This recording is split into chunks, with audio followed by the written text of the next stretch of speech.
I recently decided to give up one of my New Year's resolutions just 45 days into the new year. Today we're going to go over why I decided to do such a thing, and what I'm planning to do in replace of this failed New Year's goal. At the beginning of the year, I made a year in review video where I reflected on 2024 and gave my New Year's resolutions for 2025. You can click here to watch that, but in that video, I essentially set two goals for myself. My main goal in 2025 was to upload every single week in order to grow my YouTube channel. I've been doing that and have had some decent success so far this year with my channel already. But my secondary goal was to get into FAANG as a software engineer. This was mostly a bucket list thing as I worked at startups most of my career. And starting in the new year up until now, I've pretty much been practicing leak code every single morning at 5 a.m. But as of today, I am giving up on that goal, and I will tell you why. The first reason I'm giving up on the goal is because of AI and the trends I've been seeing in this field. In my free time, I've been experimenting with AI wrapper tools such as Cursor AI, GitHub Copilot, and apps like that.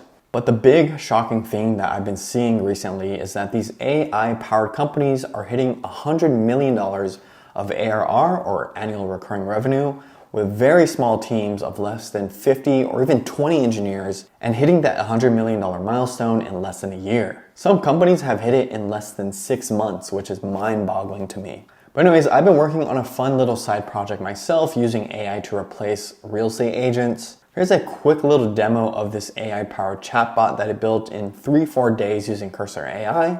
But the reason this relates to the video of the topic is that I feel we're in a crucial crunch time where AI applications are taking off. And in the next 12 to 18 months, we're going to see some of the biggest companies being built using AI.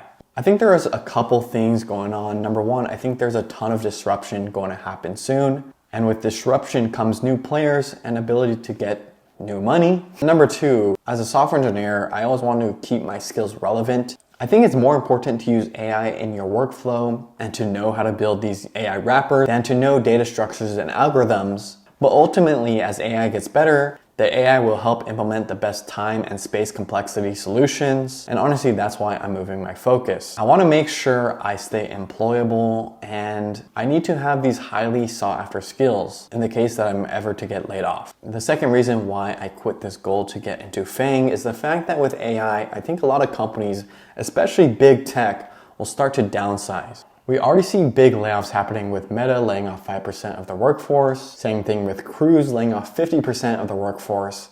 But I think in 2025, we're going to see even more of this. First off, here's a chart of software engineering jobs available. As you can see, we've drastically reduced the number of available positions. And I think this trend will continue to stay as building software systems starts to become democratized with software building AI apps such as Cursor AI, Lovable, and even Bolt. Even at my own company, my team is now to a size of 3 engineers, and we're in a pod of 5 people total. I'm the only front-end / full stack engineer, and then we have 2 back-end specialists, a PM, as well as a manager. But I've noticed that our team is still surviving and outputting a decent amount of work per week. I think that many other companies, again, big tech in particular, are going to start to adopt these smaller team sizes.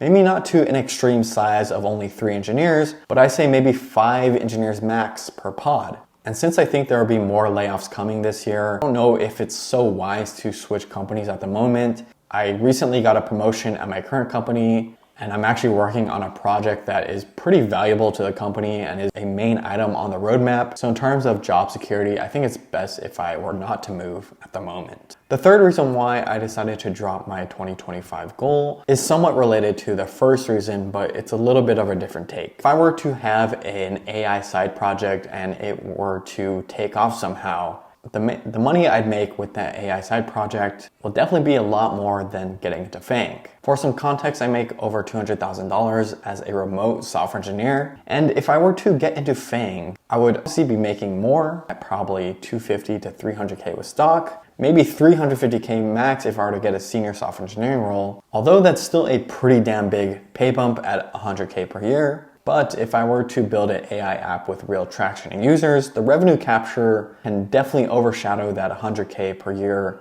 tremendously. Obviously, I know it's much more risky and the chance of failing is probably close to 90% in getting an app off the ground, but honestly, I think I'm willing to take that chance.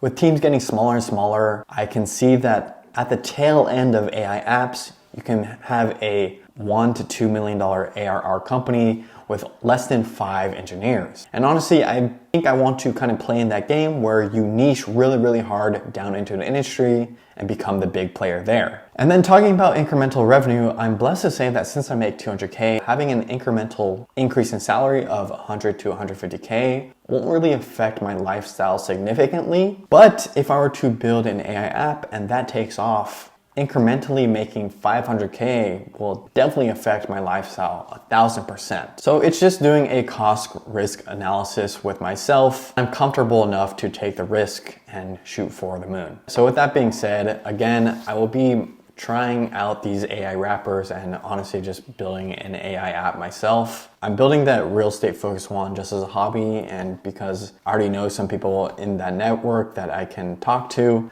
But I don't know if I will be fully committing into building an app for that industry. We'll just see what happens as I gain more knowledge and see opportunities in the market.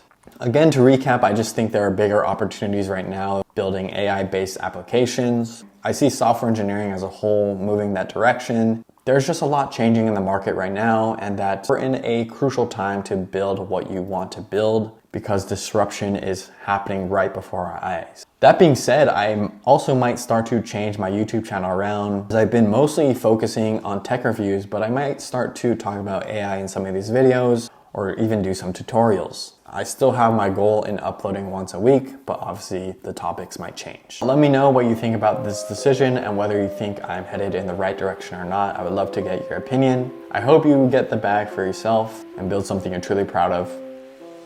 Peace.